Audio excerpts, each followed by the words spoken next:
আসসালামু আলাইকুম ভিউয়ার্স, কেমন আছেন? আশা করি আল্লাহর রহমতে ভালো আছেন। আমিও আপনাদের দোয়া এবং আল্লাহর অশেষ রহমতে অনেক ভালো আছি। শুক্রবার, জুম্মাবার ঈদের দিনের মতোই একটি আনন্দময় একটি দিন আমাদের জন্য। তাই এই আনন্দের দিনকে আরও আনন্দময় করে তুলতে কিছু রান্নার আয়োজন করা যেতেই পারে।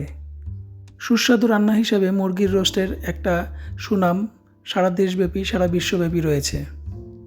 গতানুগতিক মুরগির রোস্টের চাইতে একটু ভিন্ন পদ্ধতিতে আজকে মুরগির রোস্টের মতো করে সেম পদ্ধতিতে একই ধরনের একটি রান্না আপনাদের সাথে শেয়ার করছি। আশা করি আপনাদের সকলের ভালো লাগবে।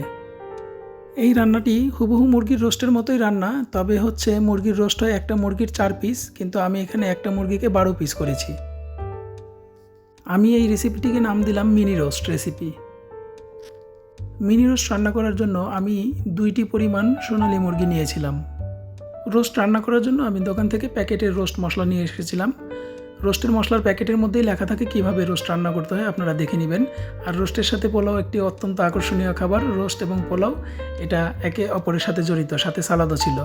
তো আমার এই ভিডিওটা এই পর্যন্ত কেমন লাগলো সবাই কমেন্ট করে জানাবেন।